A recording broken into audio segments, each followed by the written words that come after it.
All right. Welcome back to the Serious Angler podcast and back with one of our favorite editions of this show, and that is the Real Biology. Once again, joined by our fisheries biologist pal here, Mr. Stephen Barden. Steve, how are things down in good old Tejas, my friend? And what's been in the life of Steve since I guess Man, I didn't get to see it at the classic, so I guess in the past month since we did the show. yeah. So we both went to the classic. Didn't see each other. We were terribly busy. I get that. Then we had Red You Crest. evaded me. It's fine. Yeah. I mean, I had autographs to sign and whatnot, right? Yeah, you No, pimping. no. We did. Man, at the Sims booth for our Kids Camp Bass Brigade, Sims did a happy hour. And, they sold some custom cups and maybe gave some beer away and raised about $5,000 for the kids camp. So that was really cool. I was there for that. And then I was working the show. I was going talking about Black Bass 2025 and the need for participation from the angling community and from the industry in the summit that's going to happen there, where we'll have a roundtable discussion about the 8 biggest issues of black bass management over the next 25 years and how to tackle them. So I was really talking about that. I did go to the Ray Scott musical, the opening night on Thursday. Dreamcatcher was hilariously awesome. They're going to do another round of that musical in Tulsa this year. If you're in the Tulsa area, I'd go watch Dreamcatcher. It's really cool. Bassmaster.com. You can see the Ray Scott musical links and find what those show dates are because I just don't remember them. And then yeah, we had Red Crest, Dustin Connell with the 3 out of 6 Red Crest win. He's won 3 out of 6. That's any other time in history. We'd be talking like one of the best ever to do it. So we might need to start that conversation. There's Easy another 900K. level.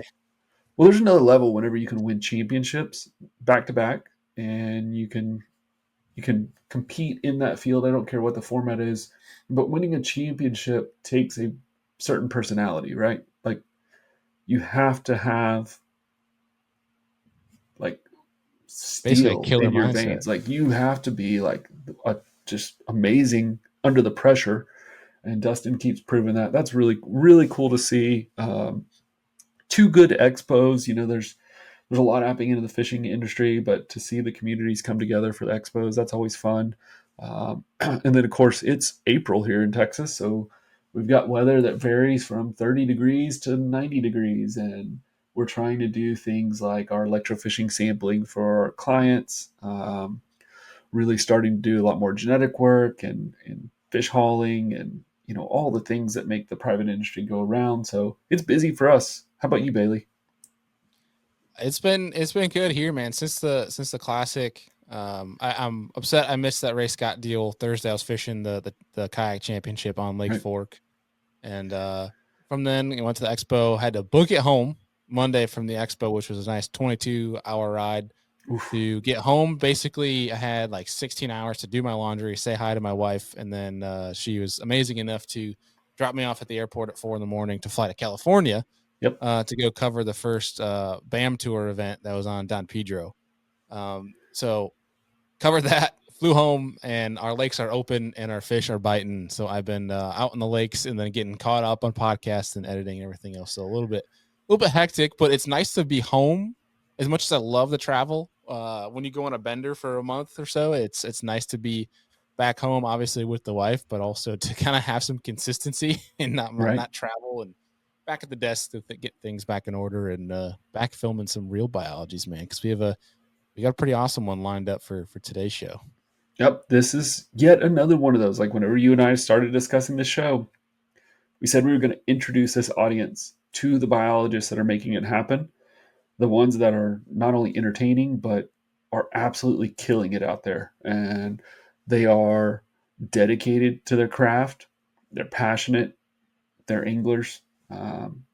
We got a great one today, and y'all are gonna get introduced to Jeremy Risley, one of my good friends, somebody that I actually text with on pretty much a daily basis. That is living and breathing in bass fishing in a state that has had kind of an up and down history with bass fishing. Arkansas is one of those states that for a while in the 90s was real important to tournament bass fishing.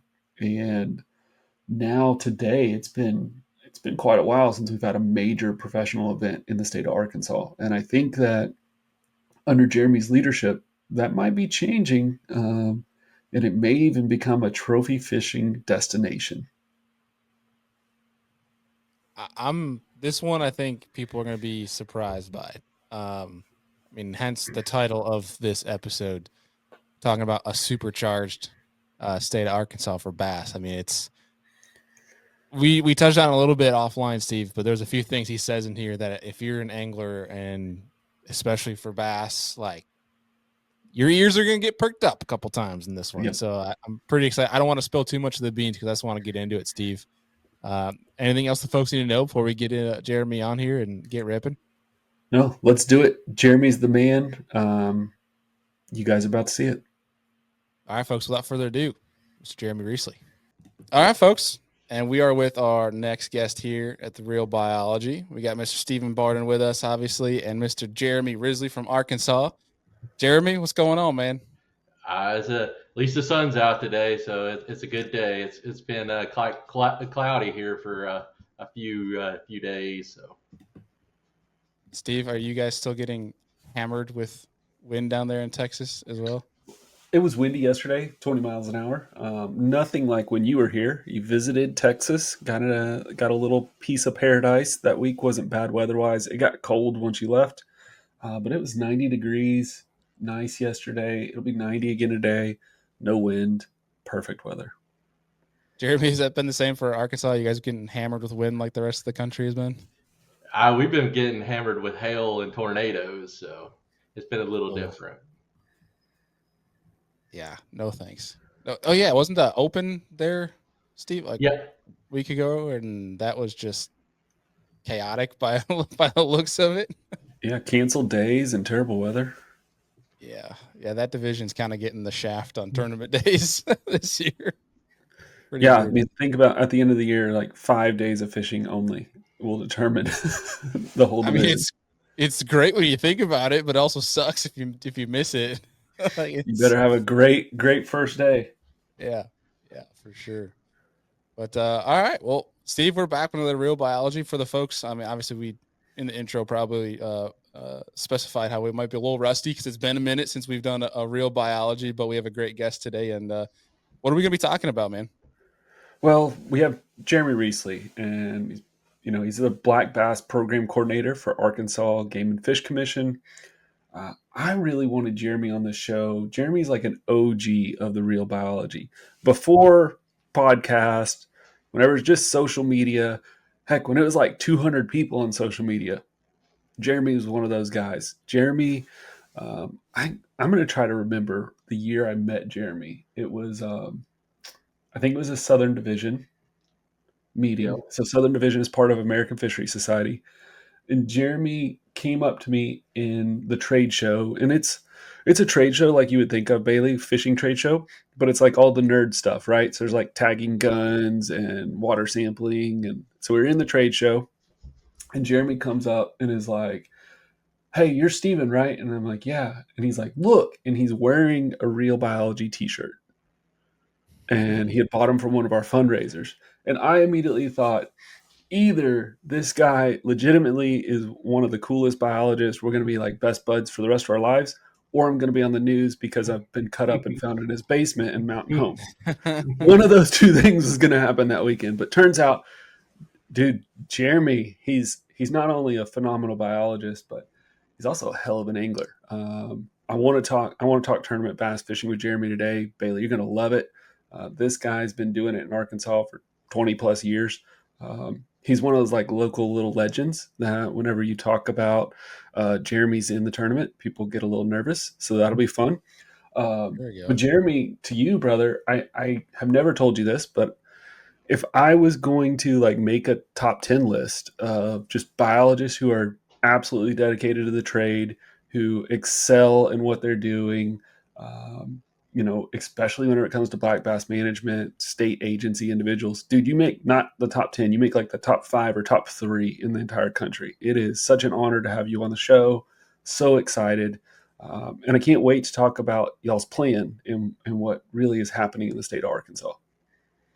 Well, I appreciate the kind words. Yeah, it's I think you called me old a little bit there, but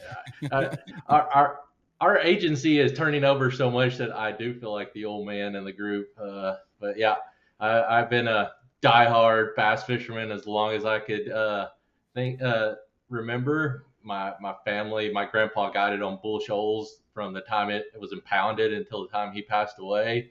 Like all I know is bass fishing, and I was just lucky enough to be able to somewhat turn it into a career, kind of from the sidelines.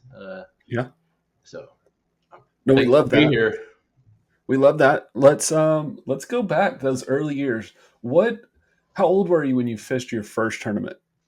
I know the Uh, answer.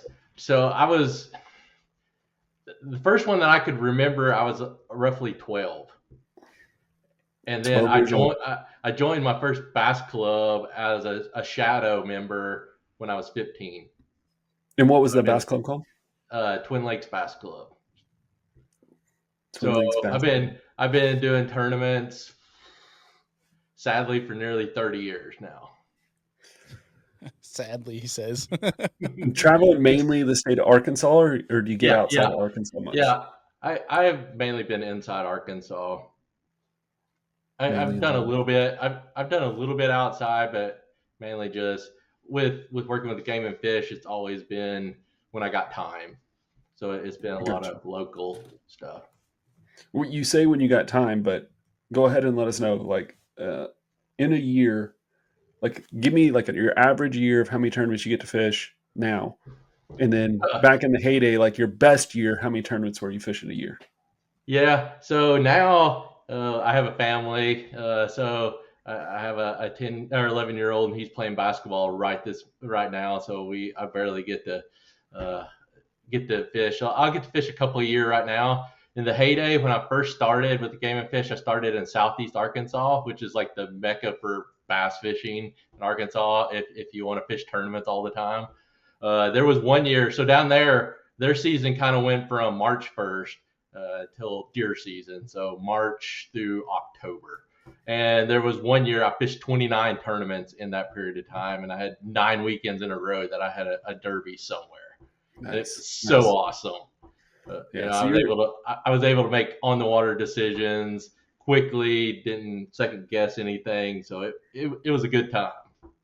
I love it. Bailey, I told you I got a diehard fish head with us today. Hey, I think that is the perfect mend because obviously you are the science nerd of the two of us here, Steve. I just know somewhat of how to catch a bass, but when it comes to the biology of it, that's why I have you here because I don't know an ounce. I'm here to learn. But it's perfect that we have both. We have both here down at the bottom. Yeah. Not discrediting you as an angler, Steve, but it's I think for the folks tuning in, they love that because I think they can resonate. And you probably are better, Jeremy, as it probably helps you in the occupation because you can help speak the language to the angler. Where I mean, a lot of the big fancy words Steve uses with me, I have to have him, define it in a simpleton Yeah. terms for me to understand it. So it probably helps bridge that gap. Yeah. I like it when I get to go to bass clubs and we can just sit and chit chat, and I can still convey a message to them, a biological message, but I can convey it in fishing terms. It does help a lot, and being able to when an angler comes and say with concerns, and I can be able to say, yeah, I'm seeing that same thing. I've already been thinking about that. How Yeah, often love are it. you, approached by anglers at local trails or whether it's fun fishing that know your occupation and are asking you about different stuff? Uh, it, it doesn't happen as often. The thing that does is kind of discouraging at times is anglers do feel like I have an advantage. So before I was a black bass biologist, I was a district supervisor, so that was kind of the on the ground biologist. And during our sampling season, I would not fish any tournaments just so that I could take that question out. So we're out electrofishing in the spring for 3 or 4 weeks. I just wouldn't fish any tournaments during that time. So I kind of take that element out of the question whether I had an unfair advantage or not. I respect that for sure. It's a shame that it has to be like that, but definitely respect that you're thinking of it like that. I think people commend that for sure. But I definitely won't deny that we've been out electrofishing, and I go back to that weekend to that spot. But most of the time, Stephen will tell you, most of the time it's a curse. You'll be able, Yes. you go in, you'll go down a bank, and you'll get 50 largemouth around a cypress tree or two, and you go back and there's nothing, and it's playing head games with you because you just feel like my crankbait is running into a fish down there. So it actually can be more of a detriment than a positive, knowing that, hey, there's a bunch of fish. And I think we may get into this today, but I think live scope for basic sonar is kind of showing the anglers that there's a lot of fish down there, and a lot of fish that we knew about electro fishing. So back in the day when I was throwing a crankbait around a cypress tree that I knew there was a bunch of 50 fish there, it was kind of like live scope in my head because I knew that there was a bunch of fish there and I couldn't get them to bite. Yeah. Go ahead, Steve. Go ahead, Bailey. Oh, so one of the funnier lines that I've heard from a buddy of mine around here in New York is, granted, we do have some pretty dumb fish. You know, they get laid off for a while, so they naturally are a little bit more lenient when it comes to baits, but they do get smart. And it was funny though, because he's like, I know there's fish here, I can't catch anything, so I bought forward facing. And I was like, there are. They confirmed there's so many fish here, and I still can't catch them. And it's like, this is more frustrating now. Yeah. It's funny how all that kind of comes 360. But yeah, that's what I was going to say, was owning an electrofishing boat and being an angler. The electrofishing boat will humble you every time. If you go fish a bank and you're like, all right, I got 10 bites, there's, this is a decent bank. And then you run the electrofishing boat and you catch, 45 to 100 bass in 10 minutes. You're going, I suck. I really suck. What's impressive too is, like, on that same train of thought, is like live bait. Live bait can humble you too. Like, my buddy's a guide on Chickamauga, and how many gigantic fish he's caught in the most, busiest of community holes on that lake. And days that he'll catch 40 plus pound bags when it's, low 20s is winning a tournament. Is one, shows how hard it is to catch them on artificial, but two, the days when he can watch them, just chase around live bait and refuse to even eat live bait. It's like, you might as well just pick it up and go home and find another hobby, because if you can't catch them with live gizzard shad, you're screwed. Yeah. There ain't no catching. So Jeremy is the black bass coordinator for Arkansas, and we can already tell, because he's such an avid angler, like, there may not be anybody more qualified for this position than Jeremy. He's been a tournament angler all over the state. But before you were black bass coordinator, you also, like you said, were a district supervisor in Mountain Home. But before that, you've basically worked in every district in Arkansas. Is that correct? Yeah, I've done something in every district, but I have been a part of management in full-time and part-time in 4 of the 10 districts in the state. Wow. Yeah. So is it safe to say that in the next decade, success or failure of black bass in Arkansas, there could not be a better person to lead us to success than you? Let's hope so. Let's hope but, so. All right. But it did come back. This is kind of a funny story how I got here. Is I could remember when early on in my career with the Game and Fish, we had people that would say, hey, have you ever considered being the black bass biologist? I was like, oh no, I would never consider that, just because I was afraid that my passion for bass fishing would get in the way of making, super technical decisions. But we'll talk about it today, but our most recent reservoir plan and some of the things that we're laying out, I just felt like it was time that I needed to kind of put a larger stamp on the state instead of just being very localized to 10 counties or whatever.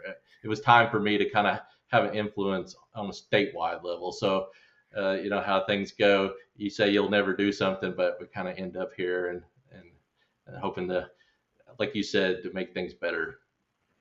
No, that's a perfect segue. So when did you start the black bass coordinator position? I started 2 years ago this month. So roughly 2023. Yes. And you guys have basically a 10-year plan. You call Yes. it the reservoir plan for black bass. And it's fun because Arkansas has to divide it out that way. You guys have so many rivers and streams, you kind of have to divide it and really focus specifically on the reservoirs for part of the plan. Then you have a rivers and stream plan, correct?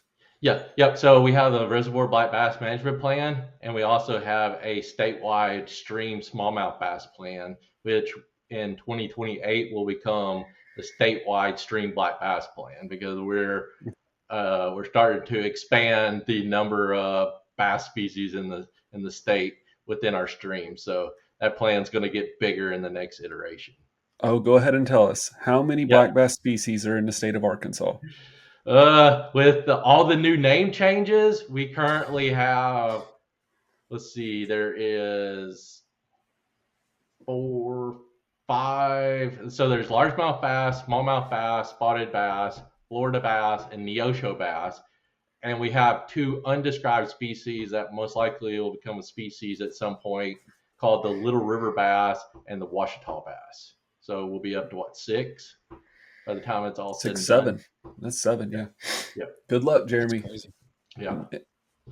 And I don't want to segue too far into these little endemic species, but tell us about Neosha, tell us about Little River, tell us about Washita, like where are they found? If somebody's listening, like what species are they most related to? Like give us some information on those real quick. Yeah, so the Neosho, Little River, and Washita bass, they look very similar to a smallmouth bass. In fact, we are teaming up with the University of Arkansas to do both a genetic study and a morphometric kind of study to help us just in the field. How can we easily tell the difference between them? So the Neosho bass is found in the Arkansas River Valley, going from Arkansas, Oklahoma, Kansas, and Missouri. So anything that drains into the Arkansas River, Grand Lake, any of that goes up into Kansas can most likely going to be Neosho bass. And Okay. then the Little River and the Washita are only found in the Washita Mountains. So if how I explain it, if you have a rainfall event and the water from that event flows west into Oklahoma, that's going to be Little River bass drainage. And if it flows to the east in the Washita, it is the Washita bass. This sounds so complicated. And then It is. where are the traditional smallmouth? So that's going to be in northern Arkansas and northeast Arkansas. All right. So if I travel to Arkansas in 2028, let's say, I have the chance to catch 4 different smallmouth bass species. They will technically be species at that point, but 4 different bass that almost look identical, that are formerly smallmouth bass, but maybe 4 different species. And you won't be able to do that anywhere else in the world. There we go. Jeremy has already made Arkansas a world-class destination fishery by just simply changing some nomenclature. Yeah. But it does seem very complicated, but if you see these species in their native environment or their native habitat, you would kind of understand that they are very different. The Washita bass and the Little River, where they're found, do not look like a typical smallmouth bass stream. Like not something we think of in the an Ozark stream. It is like a bathtub jacuzzi type situation in the summer. Hot, stagnant, 90-degree water, no flow. Gotcha. And I would guess that this is going to lead towards, I don't know if you currently do any smallmouth stocking, but it's definitely going to lead towards a restriction on smallmouth bass, traditional smallmouth bass stocking in those watersheds. Yeah. That's something that we are learning. It seems like every day is how important genetics are and the need to preserve these unique species, because oftentimes these unique species have a very small range, and so any little impact can have a huge long-term impact on the population itself. Right. Yeah, it sounds like for the Little River and the Washita, like this is the only state we can go to find those. Yeah, the Little River is a little bit in Oklahoma, but the Washita bass is only in Arkansas. And do y'all partner with Oklahoma for this research, or solely? So they've been kind of leading the way here of late in the last few years. They have a really good stream biologist team that is doing some really good work over there. But we just met 2 weeks ago for the first ever Neosho Bass multi-state working group, and that's between Kansas, Missouri, Oklahoma, and Arkansas. And that way we can put all our heads together and ensure that we protect these unique species Very cool. and kind of ensure that we're all heading in the same direction. Very cool. So that is in the streams Yeah. plan. It is not in this reservoir plan. But you are over both of those plans as black bass coordinator. Okay. Yeah, you Got you can quickly see how busy this job can become, just because how we just think about black bass in general, but we don't understand. Oftentimes we forget how spread out they are and right. how all kinds of different habitat that they can inhabit. Well, and I think for you and probably most of our audience, like being a tournament angler, you think largemouth, you think Florida bass, you may think like big smallmouth, big spots, but those three primarily, largemouth being the most important. But then as black bass coordinator, you also have to think of what unique opportunities. And there are plenty of anglers who would travel to Arkansas for the ability within, I think you could do it within a week. Definitely within a week, you can catch all four of those species really easily. You can just about do it in 2 days. You could probably Very cool. almost do it in one day if you were very fast, but Yeah, 2 days is easy. Yes. amazing. Okay, so the But reservoir you did, plan. but you Yep. did bring up something that you know is a challenge for me is I my tournament bias. I don't want to forget about stream. So we do actually have another biologist in the black bass program, and he will be leading the stream Very good. portion as we move forward, so that they all everything gets equal attention. Okay, smart. Yeah, because we want you focused on growing bigger, better bass for sure. Yes. Um, okay, so let's in the reservoir plan. It talks about largemouth, smallmouth, and spotted bass, and we know that already we've divided smallmouth into four species basically, and largemouth is two species with Florida and largemouth, and then spotted bass is spotted bass and Alabama bass. Do we have Alabama bass in Arkansas yet? Thankfully, not yet. Even though they do get big, and I have even went to the Coosa River to catch some Alabama bass. Went to Lay Lake. They are cool, but they also decimate your smallmouth populations within your reservoir. So we Okay. have been keeping an eye out. We have yet to detect any Alabama bass genes in any of our reservoirs. So where can I find spotted bass in the state? You can find them all over. Mhm. If you want to catch really good spotted bass, tends to be in the Ozarks. Okay. Once you get into the Ouachita's in South Arkansas, they have high numbers, but they tend to be smaller. But so if you want to catch a 3+ pounder, you're going to go to Beaver, Bull Shoals, Table Rock type of situation. And do y'all do any live capture and then like save some as broodstock so you can keep like a spotted bass purity? No, we don't sock any spotted bass in the state. It, it may be advantageous long term with other states with the Alabama batch encroachment. It may be advantageous for some of these populations if we can keep them pure to have them as loner broodstock or something like that. Because I know that, I mean, heck, we talked to North Carolina, South Carolina, Kentucky. There's several states where this is a big issue: is the Alabama bass encroachment. So there is an Alabama bass working group, and it's Mhm. all those states you mentioned, and kind of in the southeast, and we are a part of that. So we do get to hear all the stories about the issues that they're having to deal with, so that we can kind of keep an eye on our populations as well as Missouri. Amazing. All right, let's get into this reservoir black bass management plan, if you don't mind. I think Bailey, if you can, put Yeah. the link to that plan in the description below of this video. Um, it is a hefty document, though. I feel like it was last year whenever I came and visited you at home office, and you handed me a copy of it, and you started asking. We were doing a working group. We started asking questions about it immediately, and I'm like, I haven't read this, and it's like 150 pages.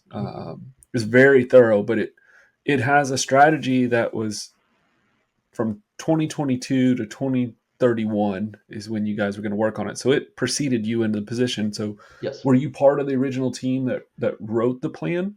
Yes. Yep. So this is our fourth iteration, and I have been part of two of those. So, Okay. but yeah, I was a part of it, and I think that this plan was how I got sucked into being the statewide black bass biologist. Yep. All right. Kind of put you on the spot and just kind of summarize what is the goal of the entire plan? So it is to produce quality bass fishing in the state, and be able to provide a diverse variety of bass fishing in the state. But the thing that I'm most proud of, and the person that kind of was the originator in all this is Dr. Vic DeCenzo, and he Mhm. was the black bass biologist at the time, and his background is human dimensions. So what we like the most about this plan is the public involvement throughout the whole process. Mhm. We all know, we've all witnessed that processes within the government sometimes have, we're going to develop a plan, but we know that plan was already wrote and already decided before public comment was gathered. Mhm. This one, we got public comment from the very beginning to the very end. So we had every step of the way, we had angler input, and those associated with bass fishing with development of the plan. Very cool. Yep.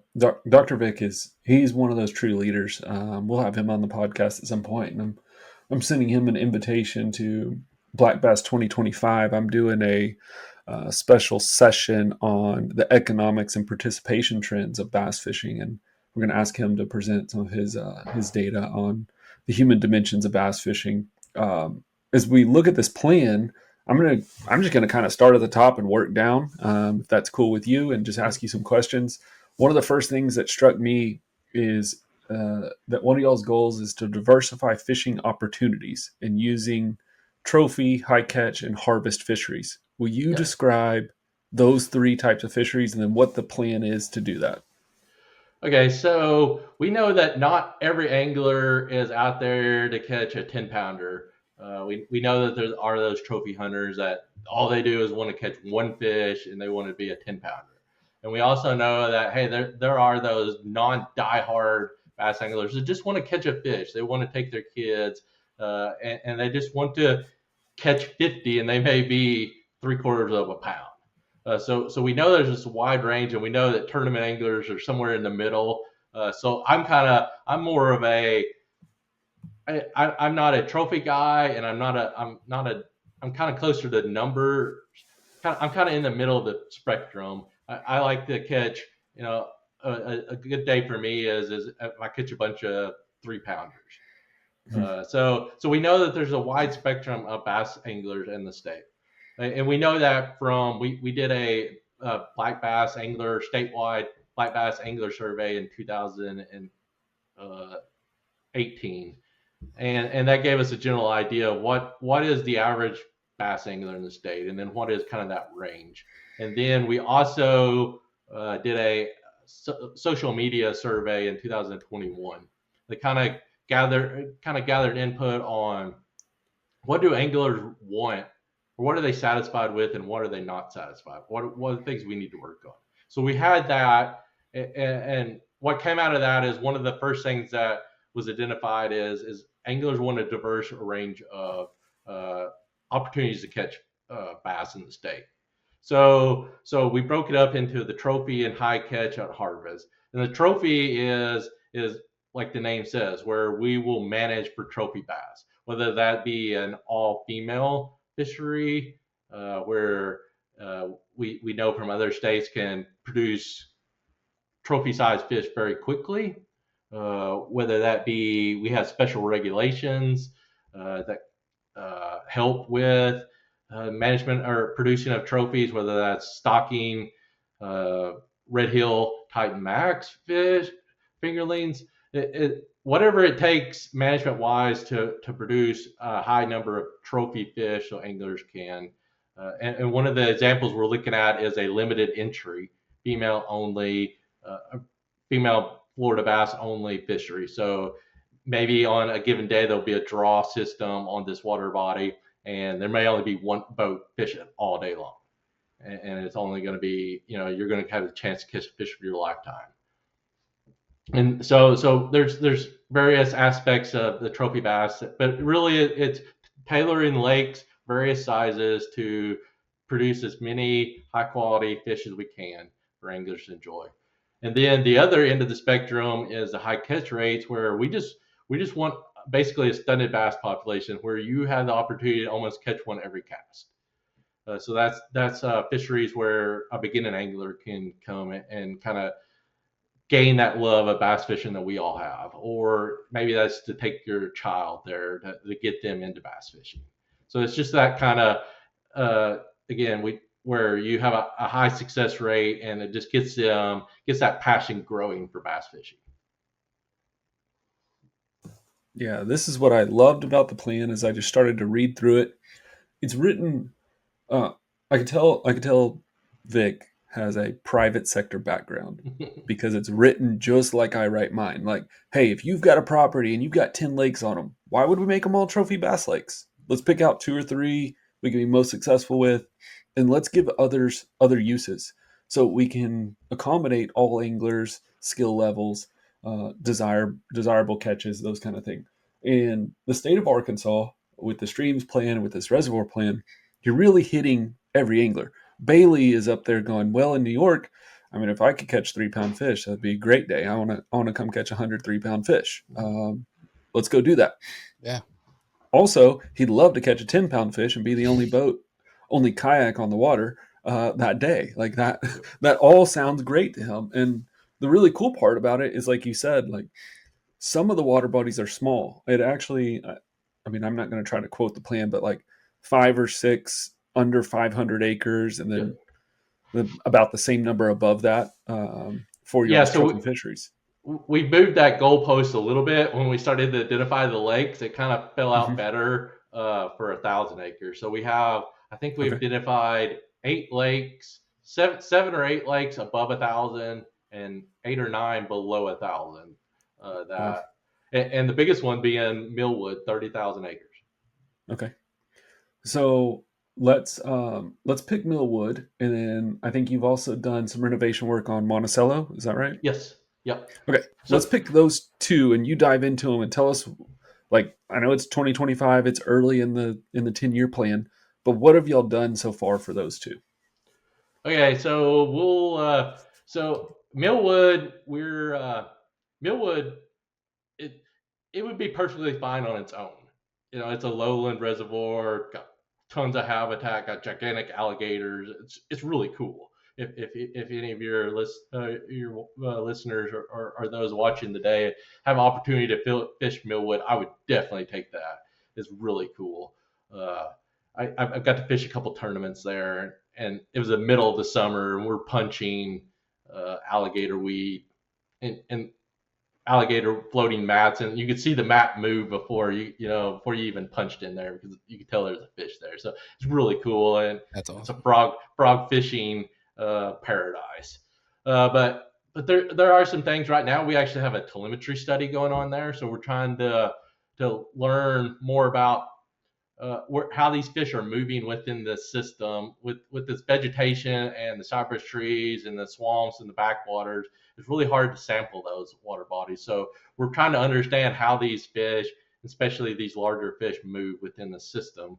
And it also provides a very unique situation where the west side of the lake is basically a river with a bunch of backwaters. And then the right side is basically an open lake with a lot of standing timber. So they're, in my mind, they're vastly different. Like, I've never even fished the right side in the lake.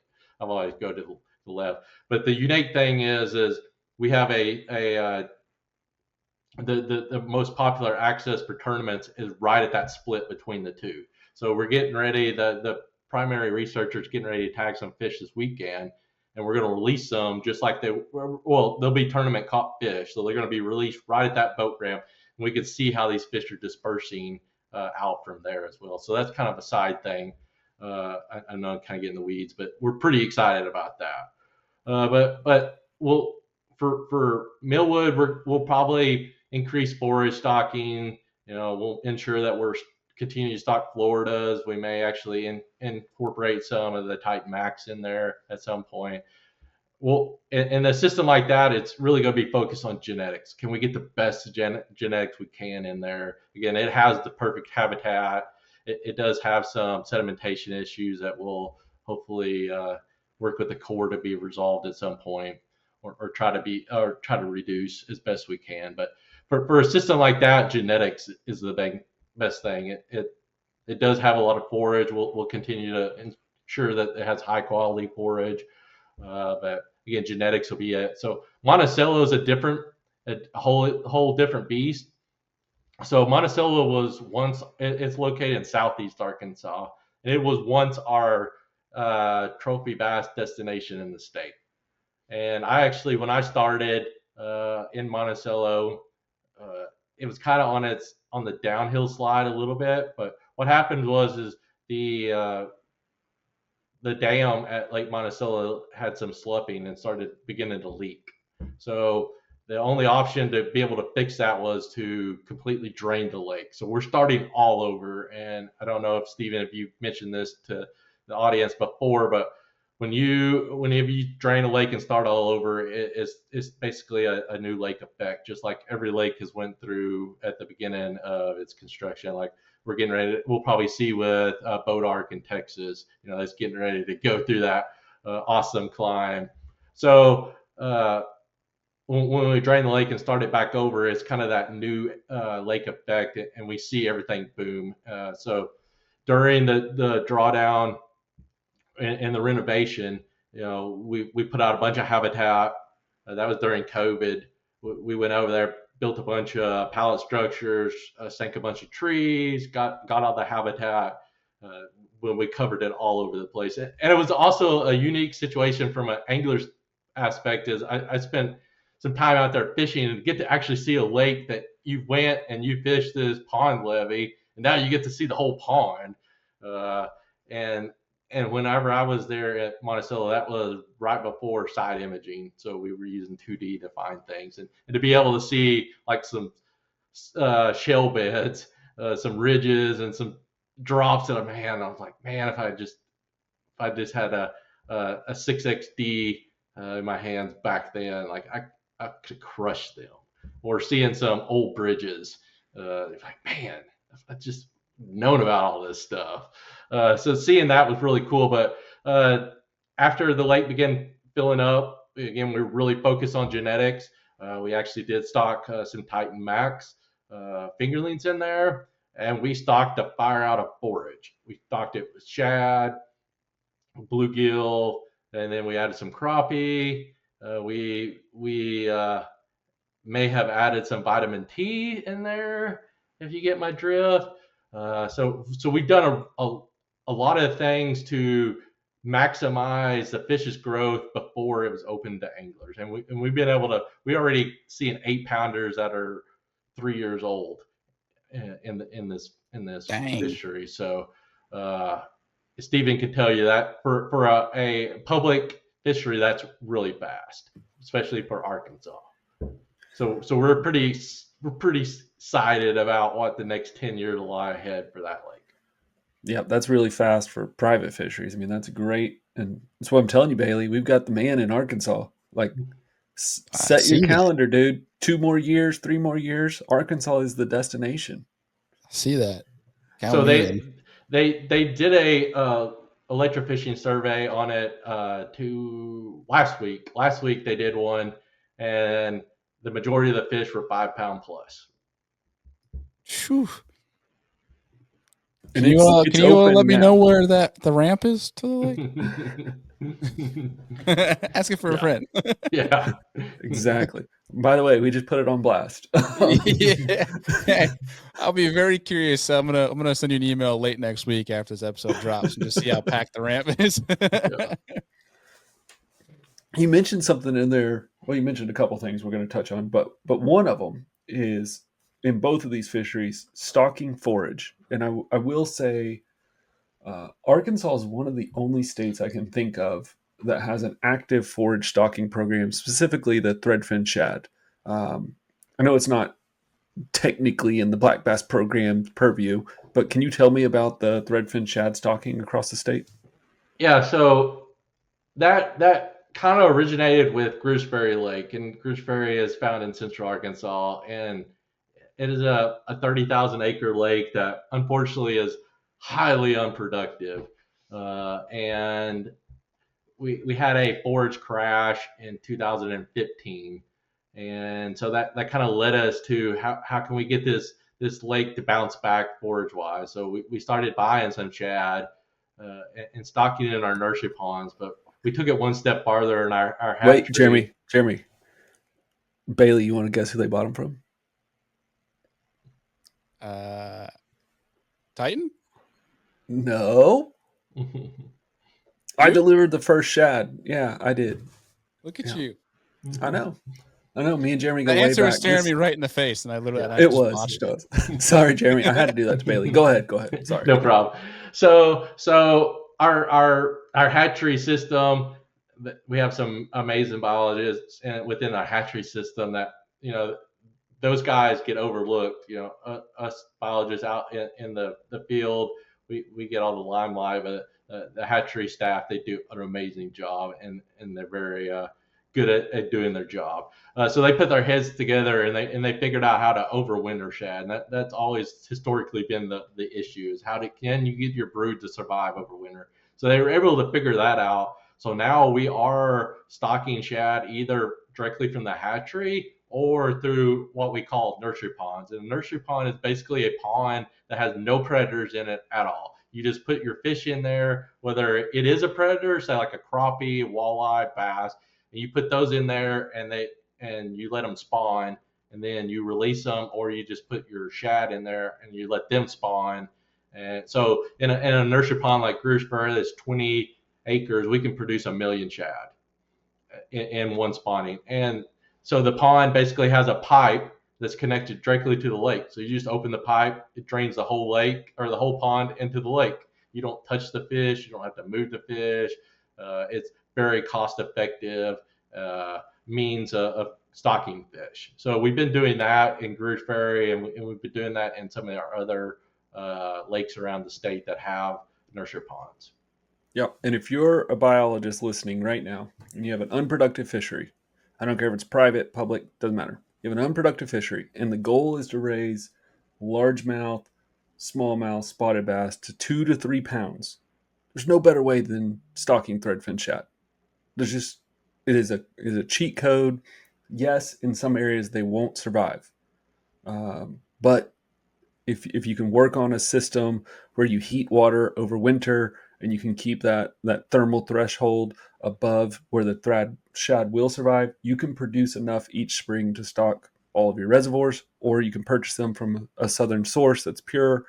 And it is a cheat code to get that 2 to 3 pound size class. You look at Greer's Ferry, very unproductive but very large fishery. It has a lot of traffic on it, especially in the summer. A lot of boat traffic, recreational use.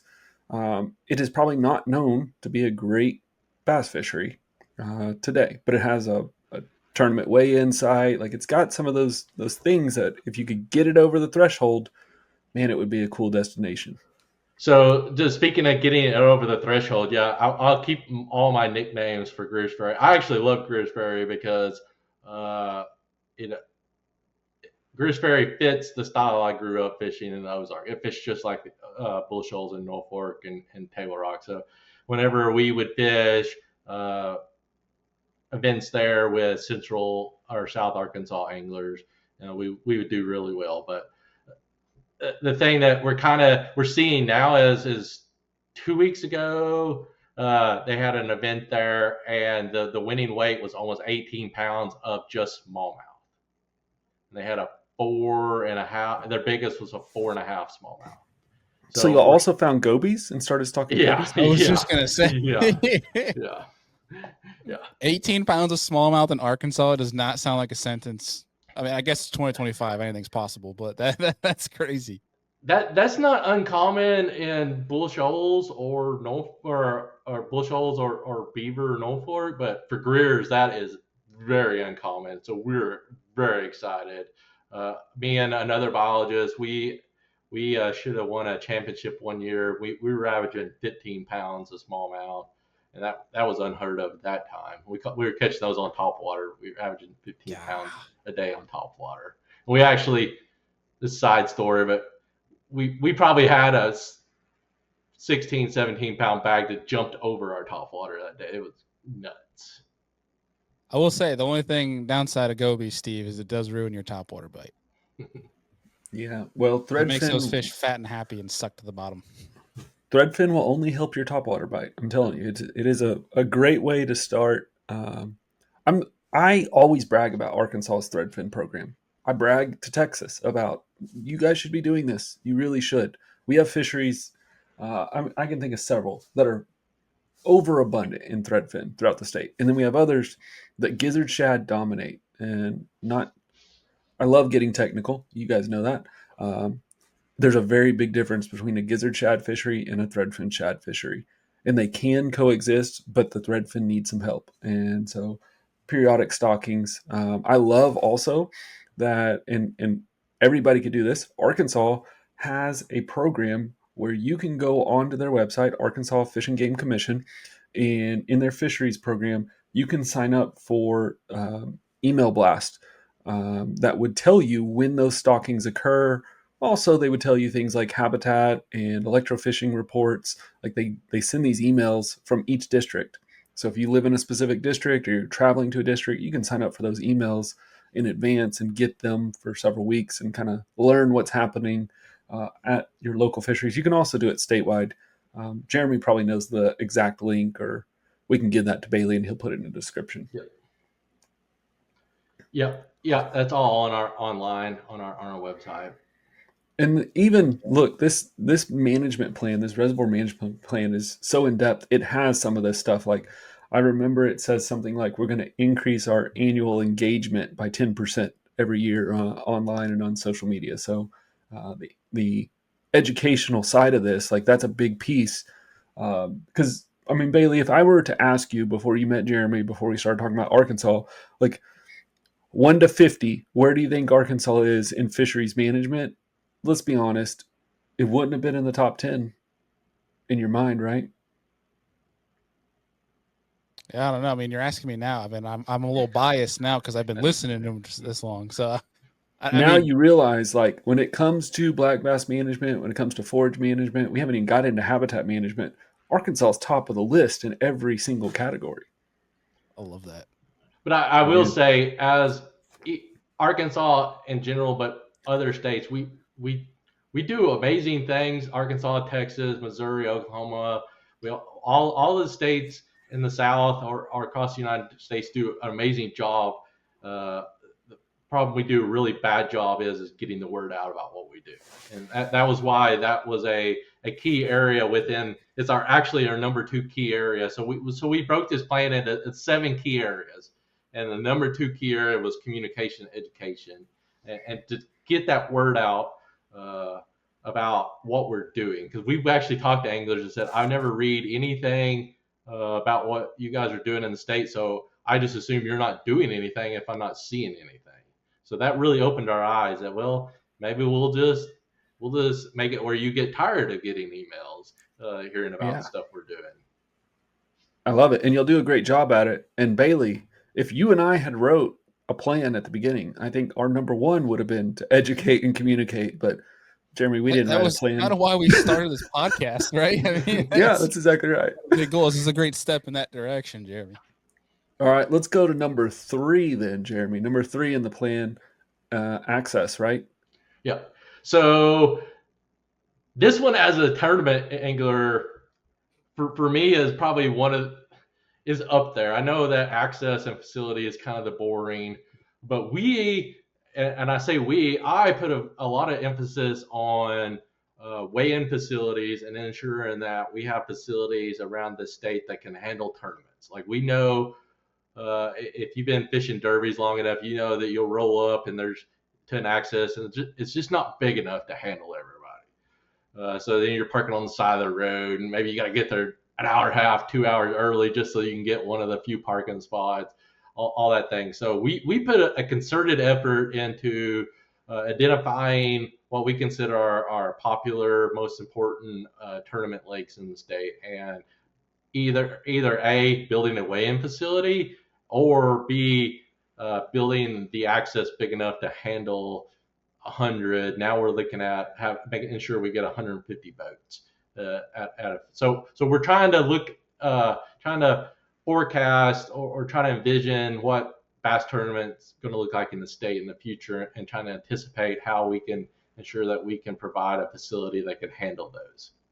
So for that one, again, that just sounds mundane, but it's hugely important from a tournament aspect. Again, we have about 4 to 5 tournament facilities in the state, and we plan on doubling that. We actually, in that plan, identified 10 water bodies that we will build at what we call a mega tournament facility. That means you're going to have a weigh-in facility and 150 or more trailer parking spots. Again, we know that tournaments are hugely important to the state, not only from an angler component, but economic component. So we want to help out the local economies as best we can by providing these facilities. Bailey and our audience is a little bit going, a lot of this is common sense, right? Like, let's have diverse use fisheries. Arkansas's got a lot of species. Let's have diverse use. Let's make some of them trophy fisheries. And Jeremy and the team have some cool ideas on how to do that. And then let's talk about it more. Like, great, yeah, let's communicate and hear what you're doing. Let's provide better access with more parking spots, better facilities. Like, all this is so common sense, but trust me, when it comes to agency management, this is like revolutionary stuff. Like Arkansas is at the forefront of taking the common sense approach. And it takes somebody like Jeremy, an angler, to look at it and go, yeah, it's common sense, but I really hate when I have to park in the drainage ditch because I got there a little bit late. It seems so common sense, but I think we sometimes as anglers, especially in certain states that have some decent facilities at the lakes, like going to Lake Fork, some incredible ramps, things like that, obviously because of the traffic it gets. But I think anglers get spoiled with that, and then they visit lakes that don't have it, and then we kind of just take it for granted a little bit. Now, personally, as a kayak guy, I kind of like when there's no nice facilities, because it lessens the amount of boats that are going to be there. But I think for the grand scheme of fishing, that's great. There's nothing nicer than a clean boat ramp, easy boat ramp, nice facilities that are taken care of. I think that's something we take for granted, but as one, I think it's more of a welcoming thing where it doesn't detract somebody, or like, that lake's good, I want to go fish it, but like the ramp sucks, I don't know if I can get my boat in, things like that. That's that alone increases participation. But we also know that, again, we're all diehard bass anglers, but we know that there's not tournaments every day of the week. So right. By building these facilities, we are also helping other anglers or other people that are enjoying the reservoir as well. So I mean, it's kind of a multi-pronged. But I guess I kind of a nerd in all this too. Is I when I go into a lake that I've never been to, or going out of state and I go by a boat ramp, I look at it and see, is there something we can incorporate there? Like when the Bassmaster Classic was at Grand Lake, I went to Wolf Creek, and it's gigantic and it's awesome, and there's boat parking spots everywhere. I was like, oh man, how can we incorporate stuff like this?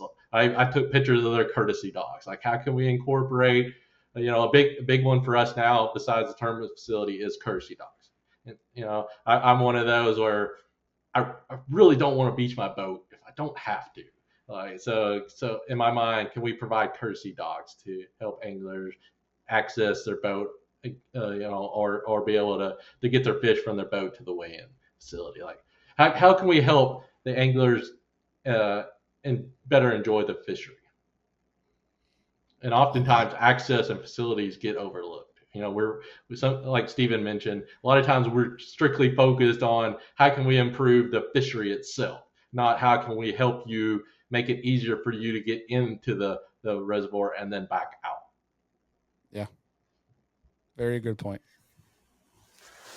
All right, Jeremy. Now, number 5 is probably going to be one of the heftier topics we're going to talk about in y'all's reservoir plan. It's habitat, Yeah. and I want you to kind of give us an overview. I think our audience understands habitat is the area in fisheries management where we can make the most improvement, and we need a lot of improvement because our reservoirs are aging at such a rapid rate, and it's not like we can do the Monticello restart everywhere. So let's talk about what you guys are doing statewide, and then I want to drill down into some very specific things after that. So Stephen knows this with his background and his education is when you pursue a degree in fisheries, it is hammered into you that there's 3 components of any fishery. There's the fish, the angler, and the habitat. So trying to incorporate those, we've been and I would say within the agency, within Game and Fish, we've been focused on habitat for a very long time, well before I started with the agency. I know that here on Norfolk, which I live about 2 miles from, and Bush Holes, that they've been doing habitat work since 1995. So habitat work within Arkansas has been going on for a long time. So we recognize the importance of that, and habitat has 2 prongs. It benefits the fish themselves, provides them ambush areas, provides them protection for their young. So there's a variety of things, but it also has a benefit to the anglers by drawing fish into an area where you can target them easier. And we're definitely seeing that now with forward-facing sonar. If you can have a good brush pile, some vegetation, it's easier to find fish quickly. So for us, habitat is very important. We actually have some habitat biologists around the state. We have 5 of those, and their primary purpose is habitat, and their secondary purpose is helping the districts with fish sampling. So for us, habitat is important, whether that's natural, like brush piles. We're putting brush piles in from cedar trees to giant oak trees. So we were actually given a barge from Bass Pro Shop that actually has a motor on backwards. So when the front of the boat is going forward, you're actually in reverse. So the motor is actually spent 180 degrees. So when the back of the boat is going forward, you're actually going in forward. So it helps you pull down trees. So we can pull trees down from the bank with ease, and that way we're not building little habitat sites. We're building gigantic habitat, that are going to be there for 10, 15, 20 years. So when we talk about habitat, we're talking about these brush piles, but we also do vegetation. We recognize that vegetation is very important. We're definitely not an anti-vegetation state. In fact, it mentions in the plan that we support hydrilla in reservoirs to a point. When it becomes impeding navigation, stuff like that, then measures may be taken. But if it occurs in a fishery and it's not having any detrimental impact, then we will not do anything toward it. Same thing Texas do it. But we're also actively trying to reestablish or to increase vegetation through what we have a structure called the Arkansas Floating Cube, and we're putting those around in some of our reservoirs. We put coontail in those to help those get established. And then we also do artificial fish habitat that's man-made PVC, commercially made product like mossback that we'll put as well. So you're using mixed materials. I really want to dive into this Arkansas Floating Cube, though. Where was the idea? Where did the idea start? And tell us how it works. Okay, so as many of our ideas begin, it comes out of a bad situation or a situation that was detrimental. So This all came out of DeGray Lake. So in the mid 2000s, the late 2000s, 2008, they had 2008 and 2009, they had a historical high water event. But so before then, it had DeGray Lake. It's about a 13, almost 14,000 acre reservoir, and it had a mixture of coontail and hydrilla in it, and it had vegetation in it since it founded in the mid 1970s. So in about 2008, they had historical high water, and it lasted in 2009. So then that was immediately followed up by historical drought. So they had two extremes, and it basically took a lush environment of vegetation from one end of the lake to the other, and it wiped it completely. Gone. It was gone. It was a moonscape of with no vegetation at all. So that led the anglers became concerned. So after hearing the anglers' concerns and seeing the largemouth bass population declining significantly, we knew it was time to take action. So we actually reached out to the U.S. Army Corps of Engineers to get their help, and they have a group, the ERDIC group out of Louisville, that focuses on vegetation, native vegetation establishment and restoration. And they come up with a design called the tetrahedron, and it's kind of a weird design.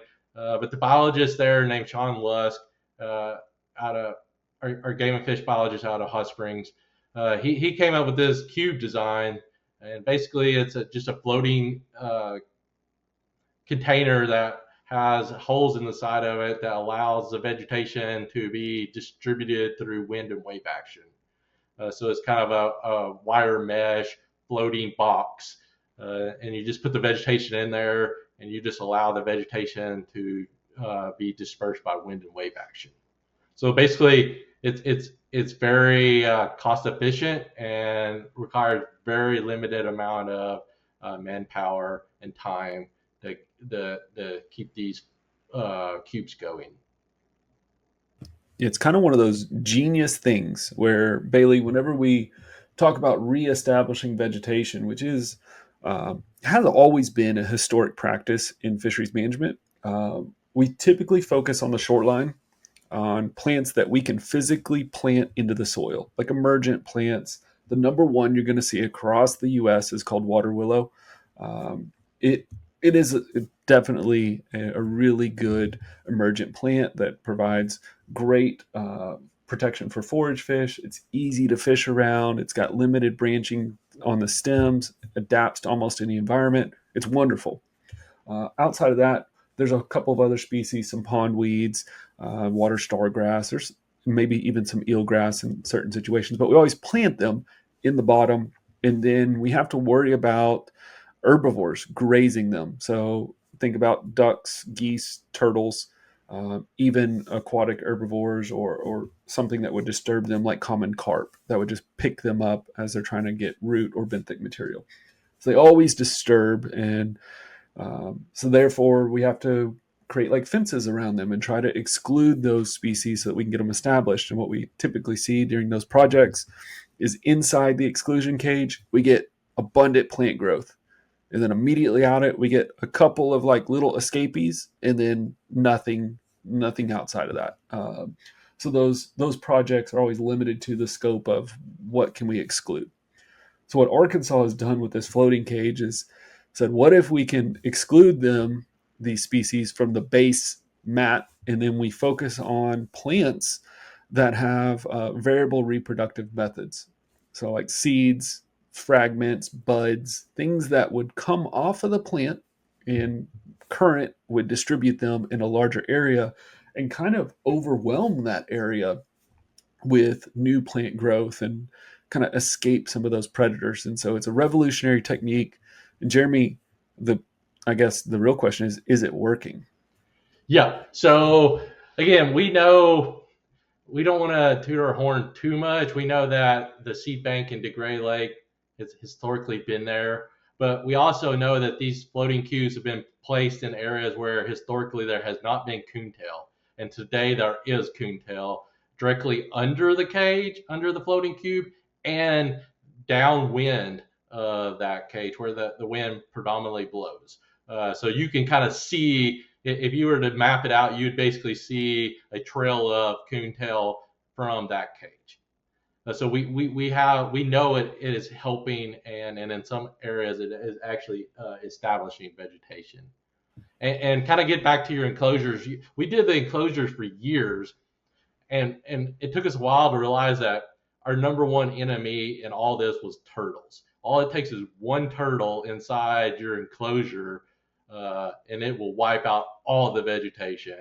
And then if that doesn't do it, all it takes is one deer. We actually had enclosures where we tried to basically fence the side. We basically made it in kind of cages, and the deer would actually stomp it all the way down to get all the vegetation out. And it's where they could get to the vegetation to eat all the vegetation. So if the turtles didn't get it, basically the deer were the death nail in our enclosures. So this floating cube got away from these issues and allowed us to protect the vegetation from the turtles and kind of let it do its thing and kind of let it float to where it felt, or basically where it could establish instead of where we thought it should go. Yeah. And how many cages do y'all have statewide right now?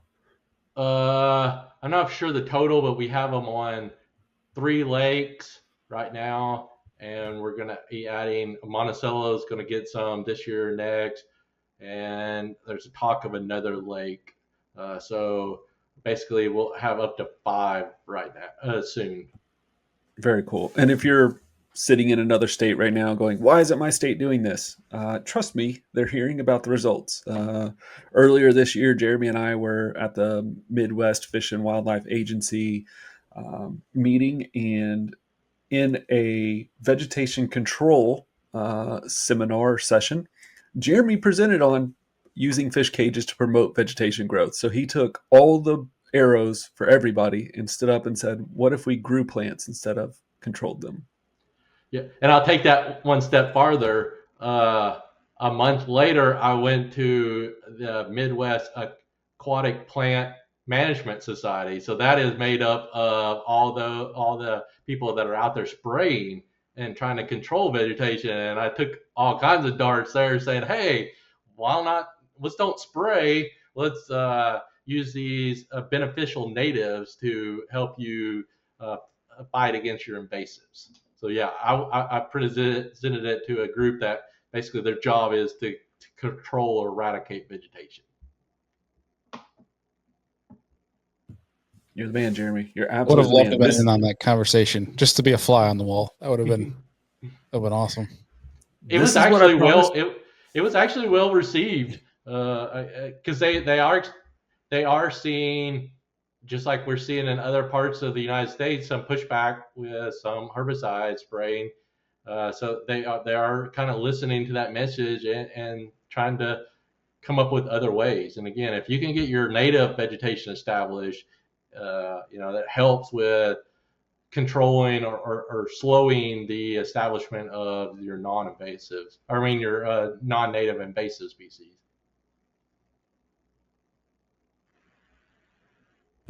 Very, very, very cool, Jeremy. This is exactly what we need. We need somebody who's leading the state, understanding black bass, die hard towards it. You know that you're going to create some conflicts within the agency and within organizations, but you're laser focused on what your job is, and we're excited to see where Arkansas goes from all this, because this is the leadership we've needed. Yeah, we know in this profession that if you're not hearing from the anglers, you're probably not doing your job. Just because it's impossible to make everybody happy. So again, if we have to ruffle some feathers, even outside of the fishing community, for the greater good, that's what we're going to do. Love it. So I'm going to deviate away from the plan for a second, but tell us within the plan, what is the goal to communicate with anglers? Like, how are you physically doing that? And do y'all have some kind of boxes you're trying to check to make sure you're establishing what the anglers want? Yeah. So again, the big thing with communications is we are doing social media the best we can. We are trying to educate the anglers through providing tournament results, stuff like that. We're actually trying to reach out to sister agencies, like in Arkansas, the state parks is separate from us. So reaching out to them, how can we work together? We're attending the Arkansas Governors Conference. So basically, that's a recreational group trying to get the word out about our efforts and how we can partner with others. All right, I'll lead you a little further. What are you specifically doing to have anglers as part of this plan and communicate and maybe working groups on tournaments and things like that? Okay, so one of the things that's kind of come out of this, I hope this is where you're one of the things that kind of came out of this is we actually have developed a tournament angler or a tournament director group where we're able to bounce ideas from them. And we have a program called the Arkansas Tournament Information Program, ATIP, and that helps us collect information about tournaments. Again, to help facilitate these tournaments and understand, it's kind of a citizen science approach where we're actually getting angler-driven data to help us management. So we're working with them to help better understand the tournaments, bouncing off ideas with them, making sure we're not impacting. And we're also working on an angler recognition program to help promote quality bass fishing in the state, whether that's a trophy bass or that is a quality smallmouth or spotted bass. So there's that. And then we're in the plan, it did identify that we will be working on a program called Operation Razor Bass. And we will be announcing more details about that in July. And it's going to be very exciting. And that came out of, again, that is an angler-driven program. We've been asked for that for long as I can remember with the agency. And we're at a place now within the agency that we can deliver that. Love it. So let's dive into ATIP first. Is that simply like a tournament registration? Is it optional? Is it invite only? What is it like? So it's a volunteer driven, and basically after a tournament is completed, we have a form that we ask the tournament directors to voluntarily submit. It's very simple. I think there's 7-8 questions. It takes less than 5 minutes. And then we compile that data into a state report, and it helps us. First of all, we identify the top 10 best tournament lakes in the state. So this year, 2024 was Millwood. In the years before that, it was Nimrod. So it helps us to understand which lakes are doing well, which ones are not. Our anglers, how long is it taking to catch a 5-pound bass? What lake has the highest catch rates? What anglers, what is the average size? So it's giving us some of these metrics. And again, it's another means of us helping to manage our fisheries. We could go out and collect all the data we need from electrofishing, but this actually gives us an angler aspect into the management component of these fisheries. So again, it's angler driven, and it helps us to not necessarily keep an eye on tournaments, but ensure that, if we see a lake that's tanking, and maybe it needs extra attention, or maybe we need a deeper dive into what's going on in that fishery.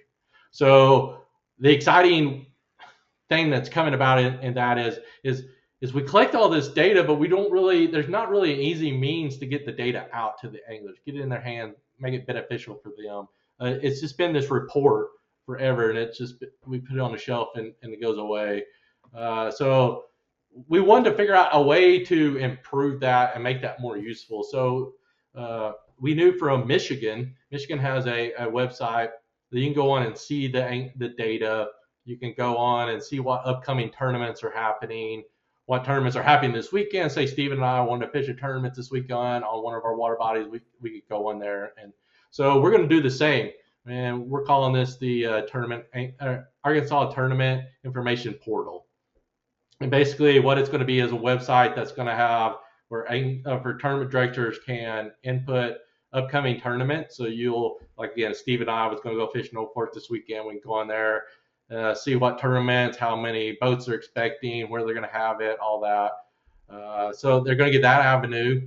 We're going to have an aspect of the website that has the last 5 years data. So if, say, the open anglers that came last week to fish North Fork, they could look at historically how long does it take to catch a 5 pound? What is the average winning weight? What's the average size fish? All that. So they can get a general idea, and they can see, is it trending up? Is it trending down? And that comes from Alabama. Alabama has a website that kind of does that. And I pulled up an example of a Tennessee River reservoir that you get, I think it was Lake Wilson, that you could kind of see that was on a decline for a few years, and it was taking longer to catch a fish over 5 pounds. So you can kind of see trends in that. And then the third aspect is we're just going to give it the data wide open. If you are a data nerd and you want to go back to our data that is available through this program, it goes back to 2013. The program's been going on since the 90s, but the actual raw data that we have only goes back to 2013. Before that, it's kind of just in report mode. So from 2013 till now, you're going to have free access to, you could mine that data however you want. Do you want to compare Greer's Ferry to last year to 2015? Do you want to compare Washita to Millwood? And it will help. We hope that provides an avenue for tournament directors that want to set a schedule, and maybe they're looking to go to a new lake for their championship. Maybe they'll look at it and say, hey, this lake tends to do good in our area in the fall, and it's been on the rise. So again, we're trying to provide the means to help tournament anglers find tournaments, help tournament directors promote tournaments, and be able to make that data that we are collecting useful to the tournament anglers themselves. And there's also that non-angler and the non-tournament component. Say, historically here on North Fork, Bass Cat has had their owner's invitational in April. So maybe a family is going to be coming into town that same weekend, so maybe they go to Bull Shoals instead, or maybe they go to Greer's Ferry, or you're wanting to go fish Nimrod this weekend. You had your hopes set there, and you see that they're going to have a 100-boat tournament there, and so you don't want to fight the crowd. So maybe you go to a different boat ramp, or you just go to a different water body in general, so you don't have to fight the crowd. Another common sense tool that will help every angler. And Jeremy, do you guys keep record on genetics and age structure of these reservoirs as well, to where we can not necessarily the public, but biologists can look at it and see trends and change in genetic or change in age structure? Yeah. So most all the popular lakes in the state, we do age and growth. So Stephen knows, oftentimes anglers come to us and feel like we are all knowing, like we know everything about every fish species. In reality, we all kind of have our own niches. And for me, I'm a huge age and growth, population characteristics, growth, mortality, recruitment, all that. I nerd out in that area. So age and growth is hugely important. And in my mind, age and growth from a biologist standpoint is the most important data that we can collect from a fisheries management standpoint. How fast do fish grow? How long are they living? How long does it take to reach a regulation? All the things that we need to know to effectively manage a fishery, like a bass fishery, it can be done mostly through an age and growth. So we have that data. Eventually, we could make that data available. That's stuff that we can convey through our emails. We'll send out and say, hey, did you know for Norfolk Lake it takes 5 years to reach a minimum link limit? Or in this water body it may only take 3 years. So we have that, and then the genetics is something that I'm definitely not. That's not my wheelhouse, and I'm having to learn very quickly. Genetics seems to be changing daily. And if you're not on that bandwagon, you're going to be left on the side of the road for a very long time. So we're making sure that we're not left behind, and we're trying to revamp that and get up to date as quickly as we can and stay up to date in the genetic realm. And that's something that we'll try to convey to the public, but that's something that's very difficult for even us, for me, to understand at times. Yeah, that makes complete sense. Complete sense. Um, so it's the tournament stuff it's the registration of your tournament is not a requirement. It's not like it's a permit system. It's completely voluntary. Do you have an idea of A, how many tournaments are happening in the state each year, and then B, what the participation rate is? So we don't really. That's the kind of the frustrating thing with it being voluntary is we don't have a true number. We know we collect about 300 reports, tournament reports a year, and unfortunately, the number of those that I've been submitted by tournament directors is declining every year. So this go around, Okay. it was about a quarter of the 300 were submitted by tournament anglers, and the other three quarters was by Eric, the other live bass biologist, combing social media and trying to find any report of a tournament where we can. Why don't So we do this? Let's define a tournament real quick. Like, what is okay, y'all's definition of tournament? so we don't really have a definition of a tournament, but basically for us, it could be any size of boats. We're not restricting the boats. Basically, if you have if you have a live weigh-in and you have more than one angler fishing, we consider that a tournament. So if you have a competition with more than one angler and you have a weigh-in, for us that's a tournament. All right, Whether let's that's do a a call to three action. hour, yeah, whether it's three Let's say, hour or 9 hour. all right, let's say all Arkansas anglers and all national anglers that travel to Arkansas for a competition, ask your tournament director to participate in ATIP. Look at everything Jeremy has described today that they're doing. We don't need this program to decline. We need it to increase in popularity. And, Bailey competes in kayaks. That didn't fit your technical definition, but I would say kayak anglers as well. If you're Yeah, competing, just as Jeremy described, even if you're not having a live weigh-in, if you're having a scorecard, a length, a catch, weigh, and release, whatever it is, let's make sure we get more participation in this because if it's not a requirement, but it's going to help everybody, I think it's valuable and we should be doing it. yeah. So when this program began, of course, kayak fishing and catch, measure, and release was not a thing. So that's something we're going to have to incorporate with the popularity of it. So right now, really, we'll take that data if you have it. We'll definitely take it. But it also gives us an opportunity to talk with tournament directors if they have a question, or it allows us to have communications if needed. But the form is online. It's a Google form. I mean, it takes no time.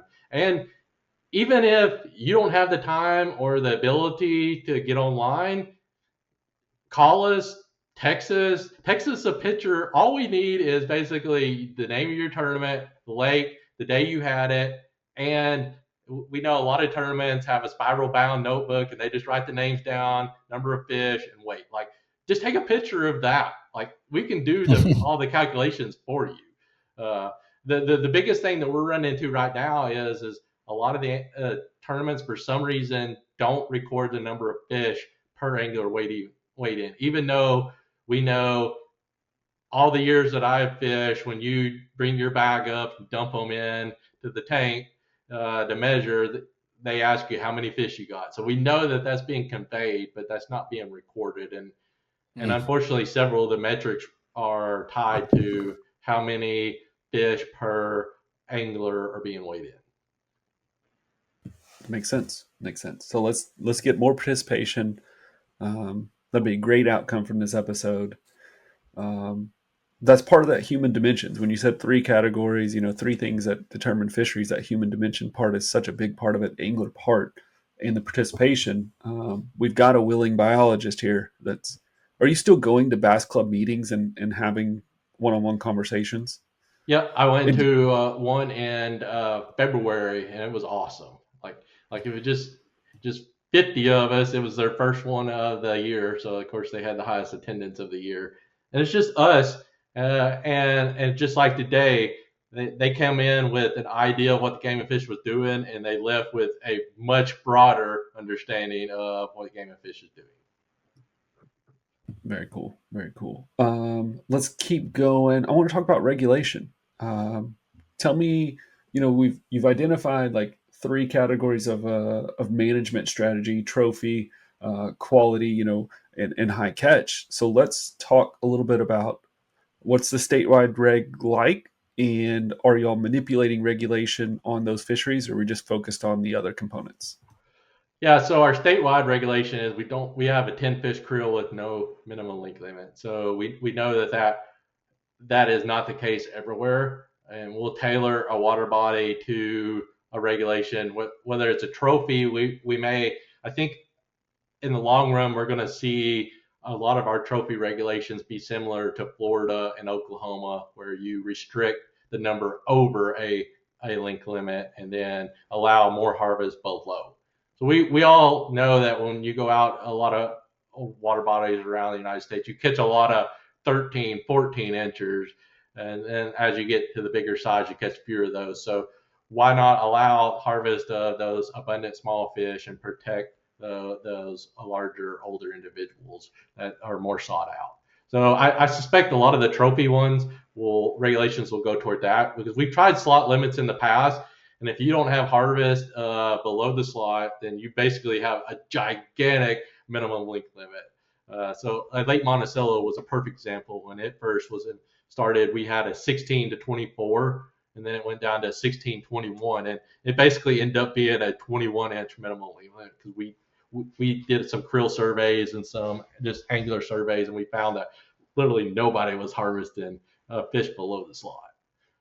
So slot limits for us aren't doing this job. They're not doing the Lake Fork effect. And a lot of times I like to ask anglers when they come to us and say, hey, why don't you have a slot limit on your lake? And I ask them, besides Lake Fork, can you name 3 reservoirs in the U.S. that have a slot? And a lot of times they can't. So there are situations where a slot works and is needed, but again, I think we're going to start seeing these maximum length limits where you can only keep one over. And then elsewhere, we'll have our standard 15 or 12 or 13. On Norfolk, or they just had the opens, we have a 13-inch minimum length limit, which is kind of unique. We actually heard some of the anglers say, hey, we've never done a 13. And I was actually responsible for changing that one. I was still in the district, and that regulation was adopted. The original regulation was adopted in 1992, and that was when that was adopted about the time I understand why we needed regulations. I was 12, and kind of knew that, hey, the regulations even existed. So all I ever knew on Norfolk was a 15-inch minimum length limit, but we'd had some high water years, things were needing to change. So I actually spent like 2 months of learning what it was like in 92 data-wise, and then what it is now, and had to convince myself that it was time for a change before I was willing to even request or pursue a regulation change. And it ultimately, through angler surveys, agent growth, a variety of different means, we land on 13 instead of a 12 or a 14 or a 15. And 13 was not extreme going down wise, but it also allowed harvest of fish that were highly abundant. So again, like you mentioned earlier, agent growth is a huge component in any of these regulations. Are the fish reaching? How fast do they reach regulation? How long are they being protected? And stuff like that is a huge, kind of a huge behind the scenes view of what's going on in the population. Very cool. So statewide, 10 fish, no minimum, but for a lot of these fisheries, you're going to put special regulation for the trophy ones, protect more big fish, harvest more small fish. That is a trend we're seeing across the country. I would like to think we're a big part of that conversation, Bailey. We've been talking about this for 5 years on different shows you and I have done. Yeah. I've been telling people that I believe by the time I retire that you're going to see a lot of states that have adopted that. And we actually adopted it. Speaking of that, we have 3 reservoirs now that do have a maximum where you maximum of 15 or 16 inches, and where you can only keep one over. That's great. That's great. Now, my gripe, because this all can't be great, is that Arkansas also has a spearfishing season for largemouth Yes. bass. So tell us What? about that. Yeah. So so I actually was asked to kind of look in the whole history of that, because in our area here in the Ozarks, spearfishing is hugely popular. It's very popular for walleye. And in fact, in the Ozarks, you cannot spearfish for bass, but anywhere else in the state you can. So like Washita, Greers. So there's a historically that has been popular. Is not as popular nowadays amongst bass. Spearfishing for bass still remains very popular for crappie, catfish, and walleye. But yes, that is. And we've had talks about removing bite bass, and it just hasn't gained enough traction over time.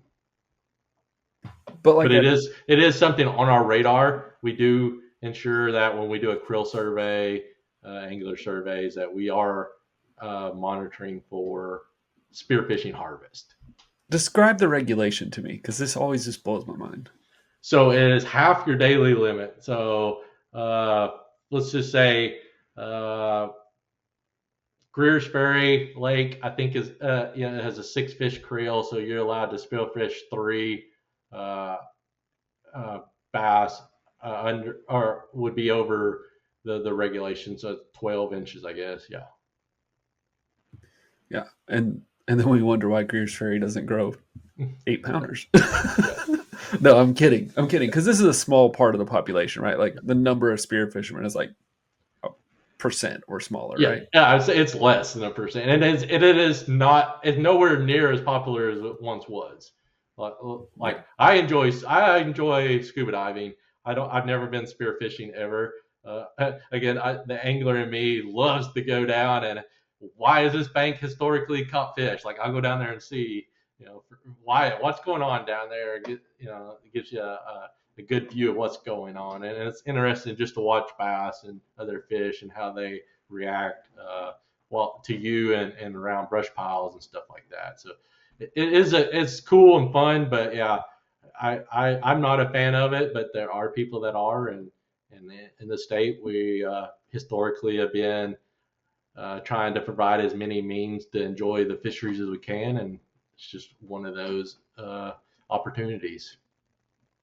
I'm with you. I'm not against spearfishing, but I think there needs to be a maximum link limit on all largemouth in the state for spearfishing. And I will say that the few that I know are all around here. I mean, of course, around here you can't spearfish bass, but most of the ones that I know are walleye. Like that's their big thing. Well, we know it's not popular because if it showed up on social media, Bailey with a spear with a a 6, it'd be over. That would be Bailey canceled. Yeah, Yeah, definitely canceled. Yeah, you get a lot of views, but you'd be canceled. But again, if we were to see that, if we were even had the indication that was having a negative impact, then I definitely would say that we would fix that loophole, that regulation pretty quickly. Yeah, but in the state of Arkansas, like most states, we're under harvested, not over harvested, as a general rule. Yeah. We just, speaking of that, we just completed a exploitation, a tagging study on Norfolk. We tagged 1,600 bass, and Stephen may have mentioned this before, but when you do like a tagging study, 25-30% of the tagged returns it's awesome. Like we're super tickled. Well, we had 50% of the tags returned, so we had 800 and something tags returned, and it gave us all kinds of cool data, and just some, from an angular standpoint, just some fun, fantastic stuff. Just stuff that we wouldn't put in a report or a publication or anything like that. It was just cool. Well, let's hear it. Cool stuff. I want to know in Norfolk, based on this What was the harvest rate? So it was 18%, which was higher than we suspected. But a lot of that was from non-bass anglers. So right now we've had a few high water years, and when you have a high water year in the Ozarks, it means you got a ton of fish being produced, a ton of bass, a ton of crappie. So these anglers, a lot of the crappie anglers were catching the limit of crappie and then harvesting a few bass here and there. So over half, more than half of the 18% was non-bass anglers. But some of the cool things was we'd have several bass that we would tag, and then a year or two later would be caught within a casting distance where that fish was tagged.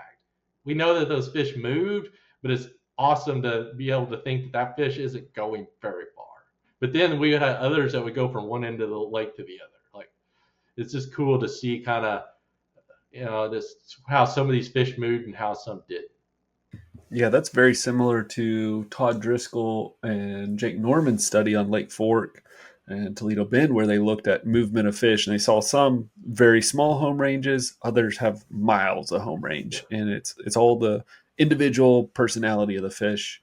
I think something you said there, 18%, but a large majority coming from non-bass anglers. What we don't realize as bass fishermen is our number one, we have under harvested fisheries producing smaller than desirable size classes. Number two, crappie anglers and striper anglers are doing the harvest that we need to be doing. They're doing the work that we're not willing to do. And So they're not doing it at a high rate, but they're doing the work. we know we as a bass angler we don't like to hear harvest, but on No Fork it actually took an extra year to reach 15 inches compared to when that regulation. So at the time when we were looking at changing the regulation, the length limit, the minimum length limit was 15 inches, and when that regulation was enacted in the mid 90s till the mid 2020s, it took an extra year to reset minimum length limit, and that was because we were stacking fish up just below the minimum length limit. So that's let me say it another way. So from what I heard from you just now, from the 90s to the mid 2000s, by enacting a 15-inch minimum length limit, you actually slowed the growth down by 1 year. Yes. Due to the lack of harvest. Yeah. So if you or I wanted to weigh in a 15-incher, it was taking that fish an extra year before we could legally weigh it in a tournament. Amazing. So conversely, theoretically, if we reduced that link limit, so you reduced it down to 12 inches, what we should see is they should get to 15 inches a year faster, as long as we have participation. Yeah, that's the hope in all this is that by reducing it for a short period, we're not saying this is a long-term thing, but right now this is a means to get the population to a level that we can see growth increase and not continue to decrease. Again, a lot of our lakes around here are dependent on high water. And when I say high water, I'm not talking about 10 foot for 10 days. I'm talking 30 foot for 4 to 5 months. So these long, drawn out high water years. Yeah. And if that happened to Bailey up in New York, that means the city's flooded and it's a catastrophe. Yeah. But for you guys, that's normal every 5 to 10 years, huh? Yeah. Yeah. Wow. Well, there for a while, it was every year. So we had high water 17, 19, 20, 21 were all these extended. So to put it in context, for bull shoals from impoundment in 1955 to 2010, we had roughly 5 to 6 of these what we consider high water events. And from 2010 to 2024, we had 7 high water events. So we're in a period of lots of rain. The anglers, if you watch the opens last week, you got to see how a lot of rain can impact a fishery pretty quickly. You ain't kidding. All right, Bailey. What did we leave on the bone here? What do you got for Jeremy? I'm not sure there's much left on the bone that we haven't covered yet. I mean, we kind of we hit on all the bases, your guys' plan, going forth. I think you like if you can put yourself in the shoes from the angler mindset of all these implementations, you know, take your work hat off and it's angler hat, and you see these are going to be the things implemented. What do you think is going to be kind of the first reaction and I guess feedback you'll get from anglers on once they read this? Uh, from an angler standpoint,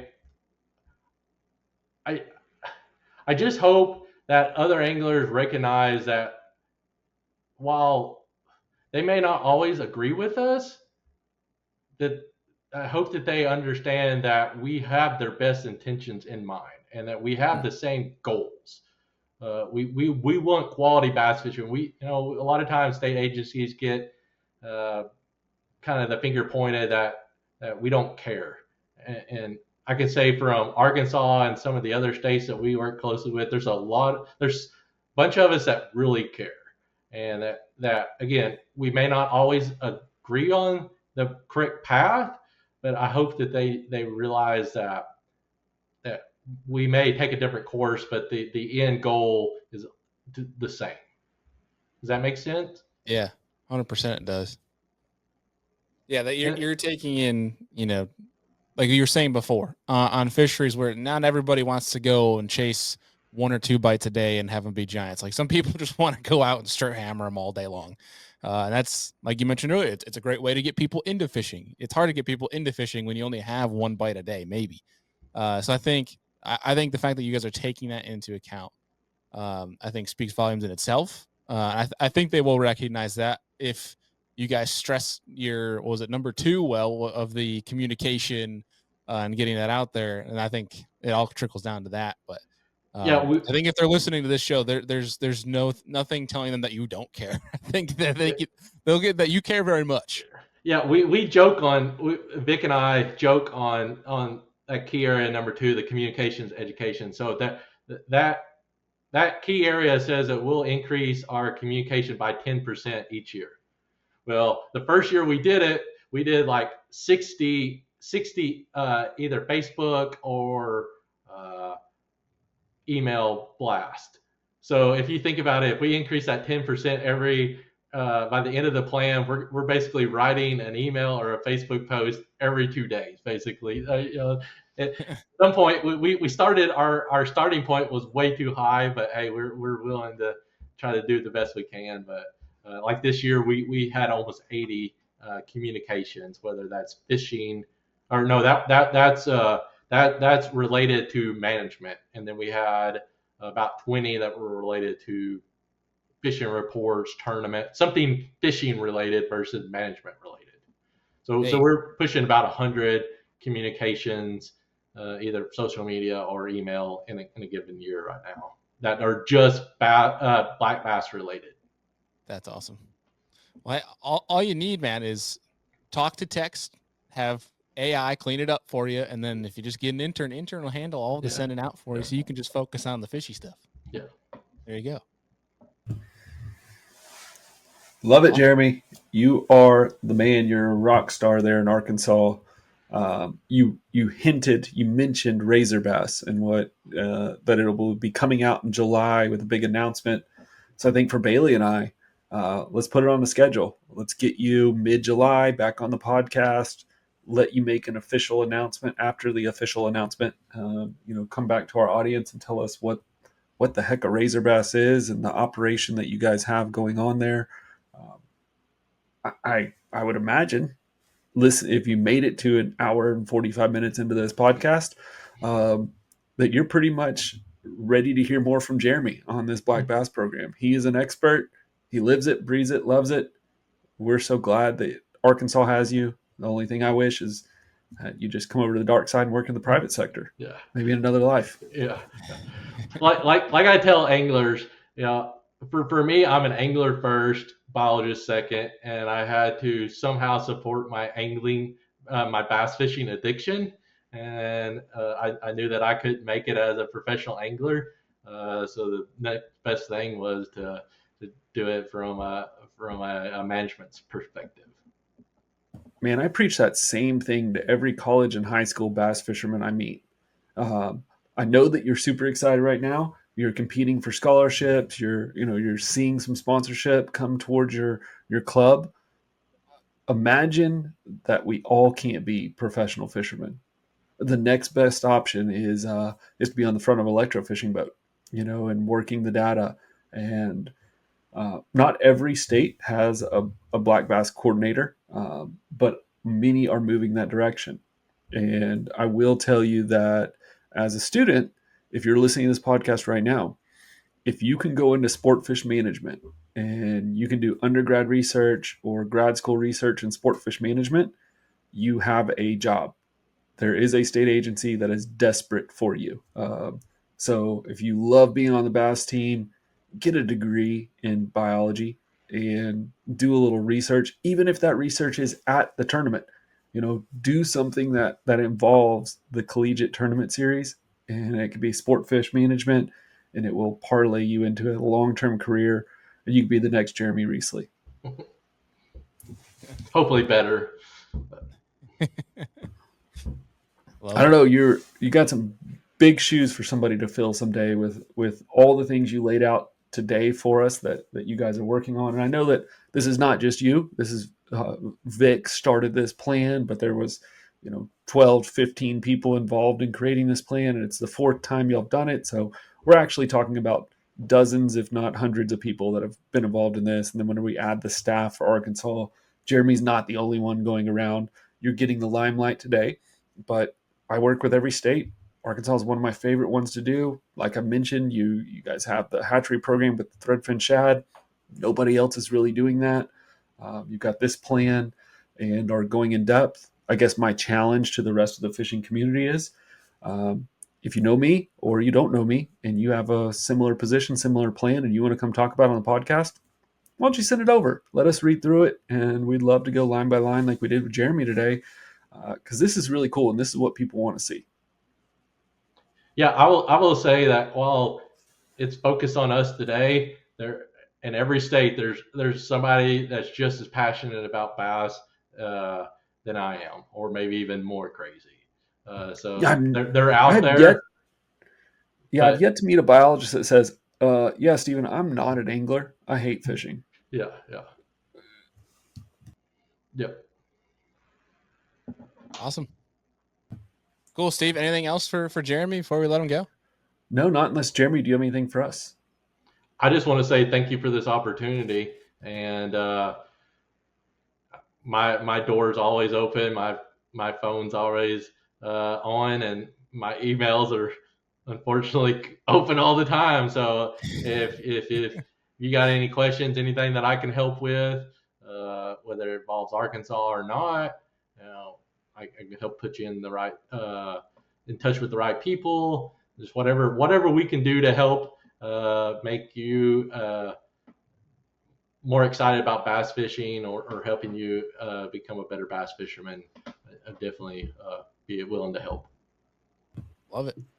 Well, thanks for Jeremy. joining the show, man, taking the time out. It was great to have you, and looking forward to keeping in touch and then getting you back on to talk razor bass, man. I'm excited. It has eaten me alive not be able to the spread the word yet. So I got a couple more months, and then we'll be excited to talk all we can about it. Heck yeah. Yeah, you dropped enough info today. People will digest this. We'll see you in July, brother. I'm sure I'll see you way before that, but we will see you in July.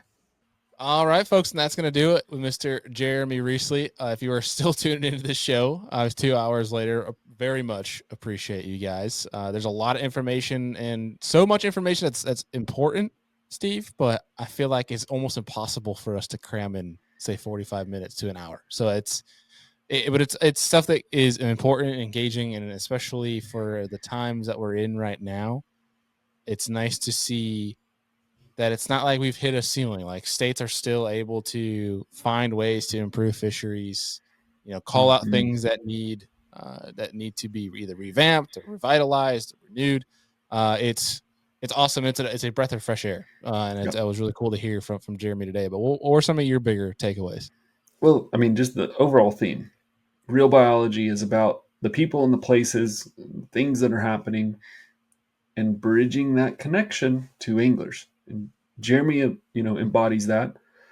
I feel like we try to do this every single episode. We try to bring you the people that are making the big impact, and there's hundreds of them across this country to introduce you to.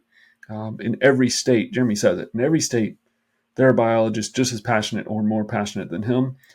I will just say that Arkansas has made it a focus. Black bass management is a focus for them. And top to bottom, I mean, whenever we start going line by line on some of the objectives of that reservoir plan and the innovation, just the simple things like, an email blast or a floating cube, like some of those things seem so simple, but yet they're having these big impacts. And then I'm super excited to hear where Operation Razor Bass is going. I know some of the details, and so I'm waiting for July. And when July hits, I think Jeremy's going to come back with another episode that may be the one people talk about. I'm excited for it. I mean, Razor Bash just sounds pretty badass in itself. So Cool. I'm pretty excited for the news. But man, it was awesome. If anybody has any questions on this episode, feel free to email Steve or us here at Serious Angler, DM us on social media. And obviously, if you're watching on YouTube, feel free to drop a comment down below and we can submit your questions to either a future episode, with Jeremy or on the Lake Hotline, which I think we'll get into right here because we've had a bunch of questions that we got to get caught up on here in the coming Real Biology episodes. Fair. And the one here for you, Steve, are you ready for it? I'm ready. All right. So this episode's Lake Hotline question is from Tony Lynn 88 on Facebook that says, what's the recommended management harvest size? We have a 5-acre lake that we were just discussing this topic on. Okay. I believe that's how they specified the question. Yep. So I'm going to assume it's a private lake and that we get to set our own regulation. Caveat this conversation with, if it's not a private lake, you have to follow statewide regulation. 5 acres, we're going to call it a private lake. If it's a private lake, what I would do is I would take a notebook, and it would be most simple if you just got links on every fish that you caught for like the next 3 months. We get several hundred fish on a notebook, and we get links, and then put them into Excel and just in inch class see where the abundance is. So are the majority of the fish you're catching 13 inches? If so, then you want your regulation, your maximum length limit, or the fish that you're going to be released to be above 13 inches. You want to harvest below 13 inches. So you want to see where that number is. Now, there's an additional layer to this that we do as fisheries managers. We calculate what's called relative weight. And not to promote myself, but to promote our website. If you go to txprolake.com, you can download a relative weight chart, and you can input your length of your fish, and it will tell you what the standard weight for that fish should be. So if you actually record the weight as well, you can input your weight, and it will tell you what your relative weight is. And a relative weight is a body condition score. You want it to be 100 or above. That means that that fish weighs what it should for its length, or weighs more than it should, which means it's actively growing. If it's below 100%, let's say it's 70, 75, then that fish is not actively growing, and actually it weighs less than it's supposed to. So that would be the perfect fish to pull out, regardless of length on a private lake. Mm-hmm. So you can use one of those two techniques. You get abundance, find where the peak abundance is, and start shaving that off a little bit. Or use relative weight, and you select for individuals that are not actively growing, not thriving fish, and you remove those from the environment because for whatever reason, they can't compete with others. You may find whenever you're doing all your fish that every fish is below 100%. That is common in a stunted bass population. And if that's the situation you're in, you're going to set your standard a little bit below. You might say 85 or 90% I'm going to release. I'm going to harvest everything below that until I see those numbers increase. And it's going to be a couple year process. On roughly for a 5-acre lake, if you want to maintain what you've got, you're going to harvest between 10 and 15 pounds per acre per year. If you want to start to improve that, you're going to have to push that number to 25 pounds, 30 or 40 pounds per acre per year those first couple of years to really see a dramatic result. And you will see a result whenever you do this. Awesome. There Love you it. have it. Great question. Yeah. If you guys want your questions featured on this show, make sure you guys either email or get in the YouTube comments or on social, and we'll have your question likely submitted for a future lake hotline that's here on the show. But Steve, great show today. Thank you again to Mr. Jeremy for taking time out to come on here and drop some education on us, and love that he's the bridge between angler and fisheries biologist, because it's as you know very well, there can be a lot that is lost in translation, especially when bigger words and different things are being discussed, because there's different communications there. And so love that there's that aspect to this. And I think we helped do that today. And obviously this would be a big portion of this show as we continue on. Yep. Absolutely agree with you, Bailey. We'll have guests like Jeremy from across this country, both private and public sector. And we love those individuals who understand their responsibility as that bridge. They like to go to, it doesn't have to be a club meeting for a tournament. It could just be hosting a stakeholder meeting with all groups. But we love those individuals who have a passion for fisheries and are willing to talk to the public about it one-on-one, good and bad. We know that some of that does create a little bit of conflict. Embrace the conflict, have those conversations, and let's produce better fisheries. Heck yeah. Well, dude, great show today. Appreciate you, and looking forward to the new what we have lined up for the next Real Biology here in another couple weeks. All right, brother. See you then. Yes, sir. Beautiful.